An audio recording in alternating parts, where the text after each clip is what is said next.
If the brain of Einstein is kept there in the market for sale, how many of you will actually buy it? I guess I can smell the answer. Most of you will not prefer to buy it. Not even I, because we'll find it a fleshy, a sticky, a ugly potion unless it is covered by a head of Einstein.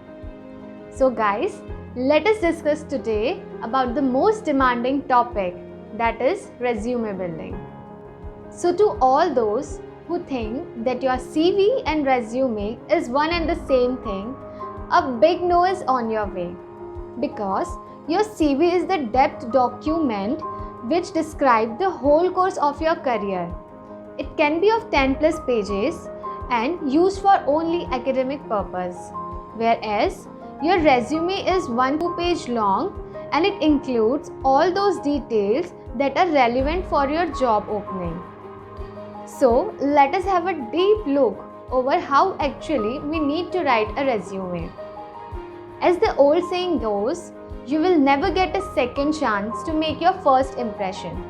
So your first impression, that is your resume, need to be very attractive. Depending upon the level of job applied for, only one interview is granted for 300 to 500 of the resumes received by an average employer. So the top portion of your first page need to be very, very attractive, because it will either make you or break you. At the top, you need to mention your name, that is your first name and your surname.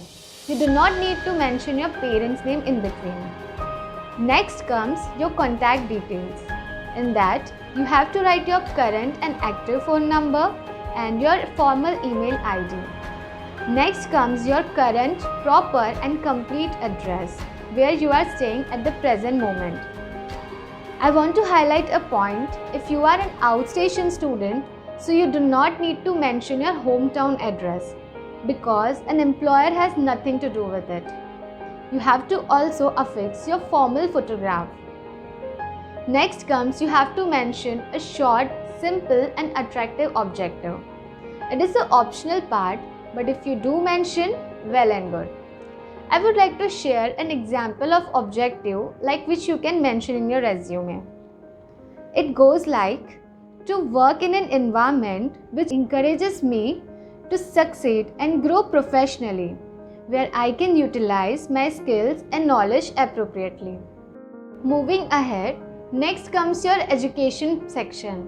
So here you need to mention your education in reverse chronological manner, that is from last to first. For example, if you are at your PG level, so you have to maintain the details of your PG level, then your UG level, your 12th standard, 10th standard, that's it. It would be better if you will represent this detail in a tabular format, like the name of the institution, your course, year of passing and your grades. We have another one in the queue, that is your additional qualification. If you did any certified course other than your main education, you can also mention that, same as reverse chronological manner. Next comes your achievements and awards section. Here you have to mention your achievements and awards if you have any. Same in the reverse chronological manner. Here I want to highlight a point. Like if you are at your PG level, so you have to mention your achievements till your 12th standard, and if you are at your UG level, you have to mention the same till your 9th standard. Next section is your experience section. If you have any internship or job experience, so you have to also mention that in your resume. You will mention the name of the company or firm in which you did your job or internship, your post at which you were working, as well as the duration of your working, like a week, a month, a year, as many. Private tuition classes, your startups, even your family business also find place in your resume. If you have your family business, so do not mention in your resume that it is your family business unless your employer asks you to do the same in interview. Next is your academic project, if any. During your education or parallel to your education, if you were the part of any other academics project, so you have to also mention it in reverse chronological manner. So guys, these are some heads which you need to mention in your resume.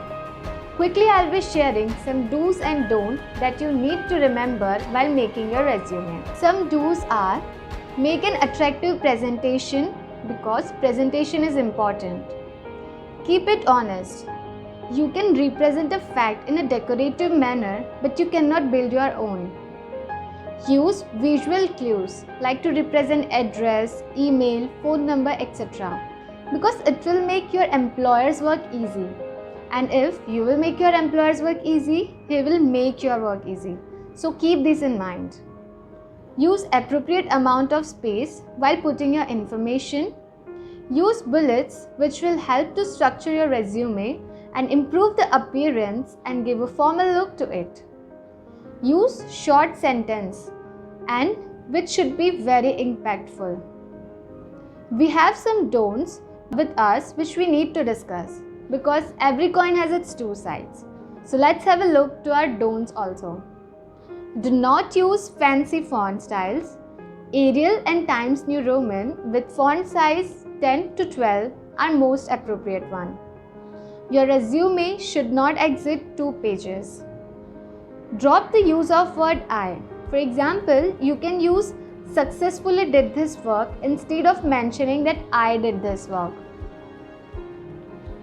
Make sure that you do not leave any of the relevant good stuff for your resume. So these are some do's and don'ts which you need to remember while making your resume.